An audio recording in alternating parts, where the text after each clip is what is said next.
Hello students, जय श्री राम, जय Shri Krishna. Madhav education के यूट्यूब चैनल पर आपका हार्दिक स्वागत है।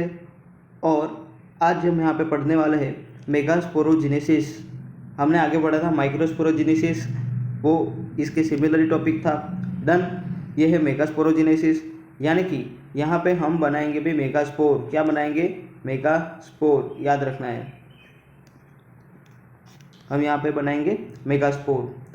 डिफाइन अगर इसके लिखे तो भाई माइक्रोस्पोरोजेनेसिस की डिफाइन हम ऐसे लिख सकते हैं, the process of formation of microspore from the process of formation of megaspore from megaspore mother cell is called a megasporogenesis.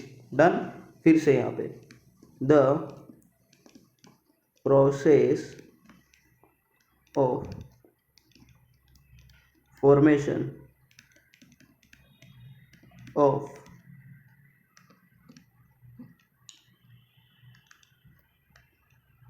Megaspore from megaspore mother cell, MMC भी लिख सकते हैं हम। Megaspore mother cell through meiosis is called megasporogenesis. यानी कि megaspore mother cell के अंदर meiosis process होके जो मेगास्पोर बनेगा, ये जो प्रोसेस है उसी प्रोसेस का नाम है मेगास्पोरोजेनेसिस। डन। समझ में आया? फिर से एक बार, the process of formation of megaspore from megaspore mother cell through meiosis is called megasporogenesis. Done. यहाँ पे आगे हम और डिटेल में देखते हैं तो जैसे हमने आगे जो मेगास्पोरेंजियम का स्ट्रक्चर देखा था, उसके अंदर न्यूसेलस था, आपको अगर मालूम हो तो न्यूसेलस में से ही कोई एक सेल आगे जाके डिफ्रेंशिएट होके बनेगा भी मेगास्पोर मदर सेल। क्या बनाए? MMC। और उसके आसपास ये जो सेल्स है, ये सेल्स है न्यूसेलस के। कौन से सेल्स है भाई? न्यूसेलस के। ये है न्यूसेलस। और न्यूसेलस के आसपास के जो हमारे यहाँ पे माइक्रोपाइलर रीजन था, कौन सा? माइक्रोपाइलर रीजन था, बस उसी के पास कोई एक सेल डिफ्रेंशिएट होके बनेगा MMC। फिर आगे जाके ये सेल दो सेल में डिवाइड हो जाएगा भाई। और उसके आसपास तो ये मियोसिस के सेल्स तो है ही है। और ये जो दो सेल्स हमने बनाए, उसका नाम है मेगास्पोर डायड। क्या है भाई? मेगास्पोर डायड भी हम बोल सकते हैं। एक में से दो और दो में से बनेंगे चार। कितने बनेंगे भाई? चार। 1 2 3 और 4। चार ये जो सेल्स हमने बना दिए। आसपास से भी हमारे न्यूसेलस के सेल्स। कौन से सेल्स है? न्यूसेलस के। ये है सारे न्यूसेलस के सेल्स। और ये जो चार सेल्स बन गए, 1 2 3 और 4, ये चारों सेल्स का नाम है भाई मेगास्पोर डायड। क्या नाम है? टेट्राड। Megaspore tetrad. और ये तो भाई क्या है भाई? न्यूसेलस ही है। डन। समझ में आया पूरा क्या? तो एक में से बना दिए हमने चार, एक में से बना दिए चार। तो ये जो प्रोसेस है, ये प्रोसेस का नाम क्या था? मियोसिस। हाँ, भूलना नहीं भाई। डन। मियोसिस। और मियोसिस के ही थ्रू एक में से चार बनेंगे और डिप्लॉइड में से हैप्लॉइड बन जाएंगे सेल्स। डिप्लॉइड में से हैप्लॉइड सेल्स बन जाएंगे। ये हमें याद रखना है। ये N है, N। डन। आगे हम बात करें तो ये तो हमने मेगास्पोर टेट्राड बनाया। अभी हमारा जो एम्ब्रियो सेक है वो तो बनना बाकी है। तो आगे 1 2 3 और 4 में से ये 1 2 और 3 ये सेल्स डिग्रेड हो जाएंगे। ये तीनों सेल्स डिग्रेड हो जाएंगे। और ये जो एक सेल्स यहाँ पे रह गया, ये वाला, बराबर, इसको हम बोलेंगे फंक्शनल मेगास्पोर। फंक्शनल मेगास्पोर याद रखना है भाई। क्यों हम उसको फंक्शनल मेगास्पोर बनाएंगे? क्योंकि भाई यही एक काम का सेल है कि जो आगे जाके बनाएगा एम्ब्रियो सैक। और ये जो टाइप की डेवलपमेंट हुई एम्ब्रियो सैक की डेवलपमेंट, एक मेगास्पोर में से ही पूरा एम्ब्रियो सैक बनेगा। इसीलिए इस टाइप की जो डेवलपमेंट है एम्ब्रियो सैक की, उसको हम बोलेंगे मोनोस्पोरिक डेवलपमेंट। क्या बोलेंगे भाई? Monosporic development. ये हमें याद रखना है भाई, मोनोस्पोरिक डेवलपमेंट। और यहाँ से मैं लिख देता हूँ 3 सेल्स डिजनरेट। डन, याद रखना है आपको यहाँ से। फिर से एक बार, megasporogenesis, the process of formation of megaspore from megaspore mother cell through meiosis is called megasporogenesis. फिर ये जो हमारा सेल था, ये एमएमसी मेगास्पोर मदर सेल आया कहाँ से? न्यूसेलस के माइक्रोपाइलर रीजन के पास से ही कोई एक सेल डिफ्रेंशिएट होके बन जाएगा ये मेगास्पोर मदर सेल। और उसके आसपास तो है तो न्यूसेलस ही, उसके अंदर मियोसिस की प्रोसेस होगी, तो एक में से बनेंगे 4 सेल और डिप्लॉयड में से हैप्लॉयड सेल बन जाएंगे। फिर ये 4 में से 3 सेल जो है डिग्रेड हो जाएंगे और एक सेल बचेगा, उस सेल का नाम देंगे हम फंक्शनल मेगास्पोर। वही आगे जाके बनाएगा भाई एम्ब्रियो सैक। क्या बनाएगा भाई?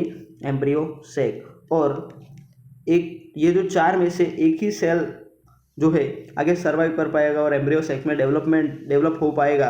इसलिए हम इस टाइप की डेवलपमेंट को बोलेंगे मोनोस्पोरिक डेवलपमेंट। क्या बोलेंगे भाई? Monosporic development of embryo sac. Done. हम आगे देखेंगे फीमेल गैमेटोफाइट। अभी एम्ब्रियो सैक इसमें से कैसे बनेगा, वही प्रोसेस हम डिटेल में देखेंगे।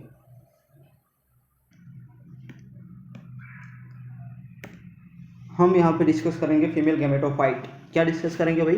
Female gametophyte. आगे हमने देखा भाई ये जो हमारा फंक्शनल मेगास्पोर था, क्या था? फंक्शनल मेगास्पोर था ना, कि जो 4 मेगास्पोर में से 3 डिग्रेड हो गए तो एक बच्चा था ना, वही ये था। डन। और इसके अंदर ये जो न्यूक्लियस थी उसकी फ्री न्यूक्लियर डिवीजन होगी। कैसे डिवीजन होगी भाई? मैं यहाँ पे लिख देता हूँ, फ्री न्यूक्लियर डिवीजन। ये एमसीक्यू में आ सकता है भाई, फ्री न्यूक्लियर डिवीजन यहाँ पे होगी। यानी कि ये जो हमारा फंक्शनल मेगास्पोर है उसके अंदर ओनली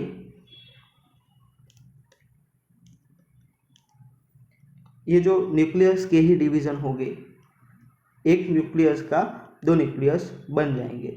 फिर आगे जाके ये जो दोनों न्यूक्लियस है ऑपोजिट पोल के तरफ मूव कर जाएंगे।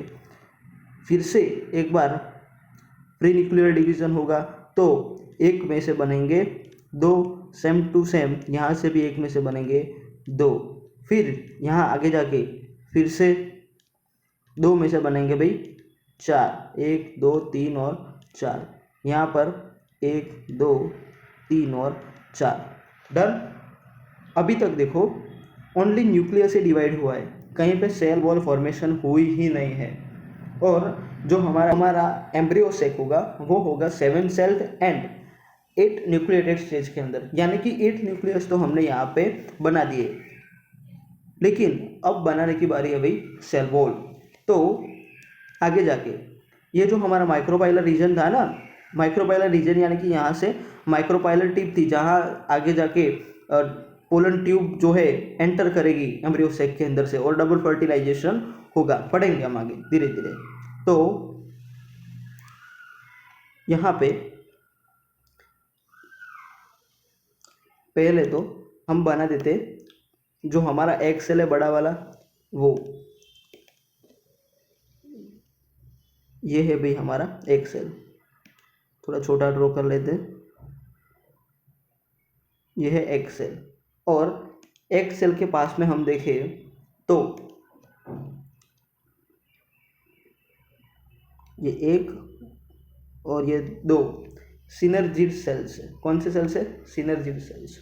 और सामने यहाँ पे 1, 2 और 3, ये तीनों एंटीपोडल सेल्स है। कौन से सेल्स है ये? एंटीपोडल सेल्स, याद रखना है। Antipodal cells. इसकी बात करें तो ये हमारा एक सेल और उसके आसपास ये जो दो सेल्स है उनका नाम है सिनर्जिड्स, याद रखना है। क्या नाम है? सिनर्जिड्स, ये दोनों सेल्स। डन, समझ में आ रहा है? और सबके अंदर न्यूक्लियस तो प्रेजेंट होगा ही। तो 1, 2, 3, ये हो गया 4, ये 5 और 6। डन। और जो दो न्यूक्लियस बचे हुए वो हम रखेंगे बीच में, जिसका नाम है पोलर न्यूक्लियाई। क्या नाम है भाई? Polar nuclei. डन। और उसके साथ साथ ये जो बीच में अभी जगह रह गई ना, वहाँ पे एक सेल बड़ा बना देते हैं हम, जिसको हम बोलेंगे लार्ज सेंट्रल सेल। क्या नाम देंगे भाई? लार्ज सेंट्रल सेल, कि जिसके बीच में ये दो पोलर न्यूक्लियाई होंगे। ये क्या है? Large central cell. Large central cell, समझ में आया पूरी बात? और सिनर्जिड्स में अगर हम देखें तो यहाँ पे और भी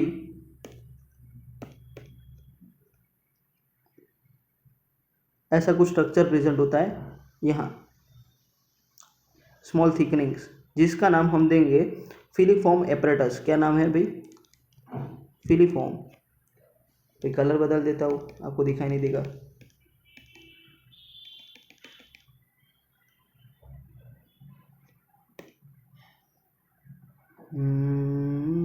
ये भाई यहाँ पर थे स्मॉल थिकनिंग, जो स्ट्रक्चर था उसका नाम था फिलीफॉर्म एपरेटस।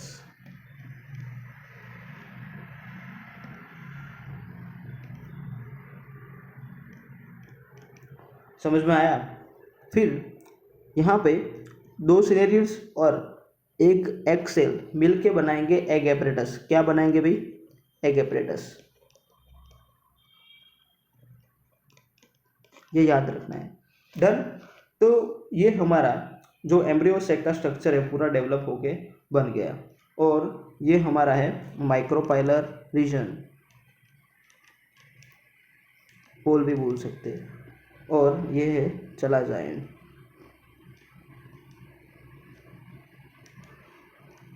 या फिर चलाजा पोल भी बोल सकते हैं। ये है लार्ज सेंट्रल सेल। समझ में आया? फिर से यहाँ पे देख लो एक बार क्या क्या है एम्ब्रियो सेक के अंदर। हम देखें तो टोटल 8 न्यूक्लियस थे। तो 1, 2, 3, 4, 5, 6, 7 और 8 न्यूक्लियस है भी हमारे पास। फिर ये जो माइक्रोपाइलर रीजन था उसके पास ये बड़ा सा एक सेल बन गया और उसके आसपास 2 सिनर्जिड सेल्स बन गए। सिनर्जिड सेल्स के अंदर ये थिकनिंग स्ट्रक्चर प्रेजेंट होता है जिसका नाम है फिलीफॉर्म एपरेटस, कि जो पोलन ट्यूब को गाइड करेंगे। फंक्शन क्या है भाई? Guide pollen tube. भाई पोलन ट्यूब के अंदर क्या होगा? Male gametes. और ये क्या है भाई? एग सेल, यानी कि इसके अंदर होंगे फीमेल गैमेट्स। तो ये जो फिलीफॉर्म एपरेटस है वो बोलेगा भाई पोलन ट्यूब से कि भी जो मेल गैमेट्स है वो अंदर जाने दो, क्योंकि यहाँ पे है फीमेल गैमेट्स। और हमने आगे पढ़ा कि भाई जो जनरेटिव सेल थे उसके वो डिवाइड होकर आगे जाके 2 मेल गैमेट्स बनाएगा।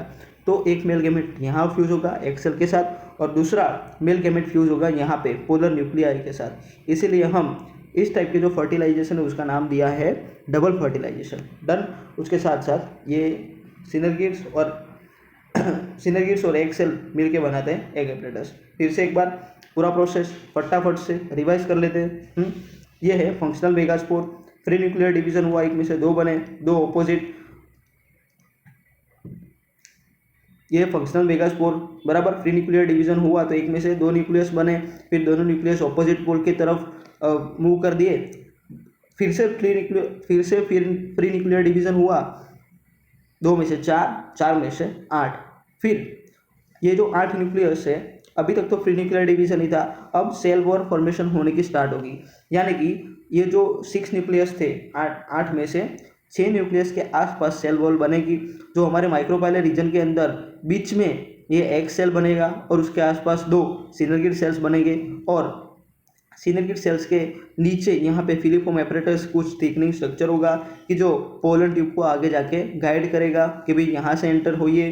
फिर सिनर्गिड सेल्स और एग सेल मिलके बनाते हैं एग एपरेटस। बीच में ये जो न्यूक्लियाई बचे हुए हैं उसका नाम है पोलर न्यूक्लियाई, और ये जो बीच वाला सेल है उसका नाम हमने रख दिया है भाई लार्ज सेंट्रल सेल। चला जाए एंड की तरफ, जो 3 न्यूक्लियस थे उसके आसपास जो सेल वॉल बनी उसका नाम दिया हमने एंटीपोडल सेल्स। क्या नाम दिया भाई? Antipodal cells. तो ऐसे हमारा फीमेल गैमेट पूरा कंप्लीट हुआ।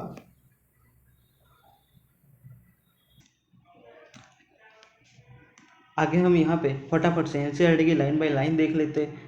Megasporogenesis, the process of formation of megaspore from megaspore mother cell is called megasporogenesis.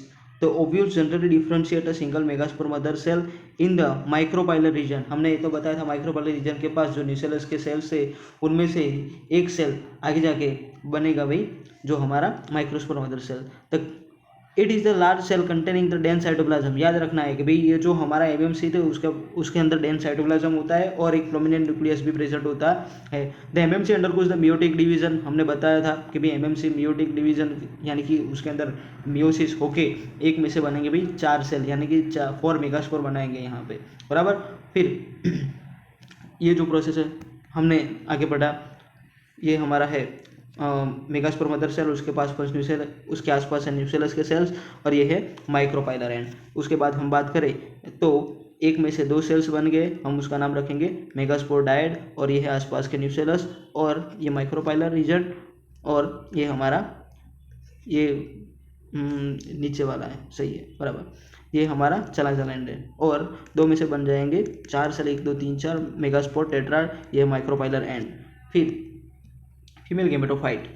In a majority of the flowering plants one of the megaspore is functional बराबर। हमने बड़ा वाला बनाया था ना सेल, वही जो फंक्शनल मेगास्पोर।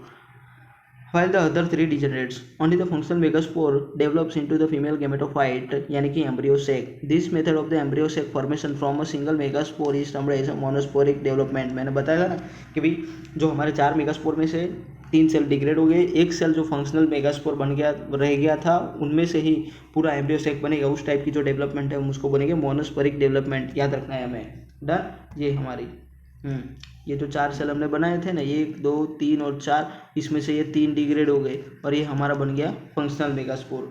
ये रहा फंक्शनल मेगास्पोर। ये फ्री न्यूक्लियर डिवीजन हुई तो एक में से 2 न्यूक्लियस बन गए, 2 में से बन गए 4, 4 में से 8।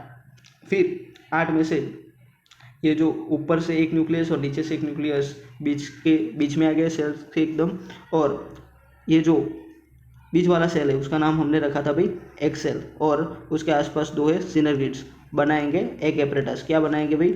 एग एपरेटस, याद रखना है। और फिर ये सिनर्गिड्स के यहाँ पे फिलिफोम एपरेटस डेवलप होगी। ये उल्टा कर दिया भाई, क्यों कर दिया ये तो मुझे नहीं मालूम बराबर। हम यहाँ से ये जो स्ट्रक्चर है उसको हम उल्टा भी कर सकते हैं और इजीली समझ सकते हैं। ये 2 पोलर न्यूक्लियाई, ये 2 पोलर न्यूक्लियाई सेंट्रल सेल है, और ये हो गए एंटीपोडल सेल्स जो हमने यहाँ पे बना दिए। डन, समझ में आया? तो ये तो हो गया। हाँ, यहाँ से बाकी था। The nucellus of the functional megaspore divides mitotically to form the 2 nuclei which move to opposite pole, forming the 2 nucleate embryo sac। 2 nucleus वाले embryo sac बनाएंगे पहले। 2 more subsequential mitotic nuclear divisions results in the formation of the 4 nucleate। फिर 4 nucleus बनेंगे, फिर उसमें से 8 nucleus बनेंगे। It is of interest to note that this mitotic divisions are strictly free nuclear, बराबर, यानी कि अभी सेल वॉल फॉर्मेशन स्टार्ट ही नहीं हुई। That is nuclear divisions are not followed immediately by cell wall formation. After 8 nuclear stage the cell walls are laid down leading to the organisation of the typical female gametophyte और embryo sac. यानी कि जो 8 nucleus तो हमने बना दिए, लेकिन जब तक सेल वॉल फॉर्मेशन नहीं होगी तब तक हमारा टिपिकल फीमेल गेमेटोफाइट नहीं बनेगा या फिर एम्ब्रियो सेक नहीं बनेगा। Observe the distribution of the cells inside the embryo sac. हमने आगे ऑब्जर्व किया 6 of the 8 nuclei are surrounded by cell walls organised into cells. The remaining 2 nuclei called polar nuclei, बीच में जो थे ना लार्ज सेंट्रल सेल के अंदर, हाँ, are situated below the egg apparatus in the large central cell. There is a characteristic distribution of the cells within the embryo cell. 3 cells are grouped together at the micropylar. याद रखना है micropylar reason जो होता है उसके and पर egg apparatus मिल सकता है, यानी कि वहाँ पे एग सेल भी होगा, सिनेर्गिड्स भी होगी टू, और जो हमारी फिलिफॉर्म apparatus थी वो भी वहाँ पे ही होगी। The egg apparatus in turn consist of 2 synergids and 1 egg cell. The synergids have the special cellular thickening at the micropylar tube called a filiform apparatus. आया ना भाई, which plays an important role in the guiding the pollen tubes into synergids.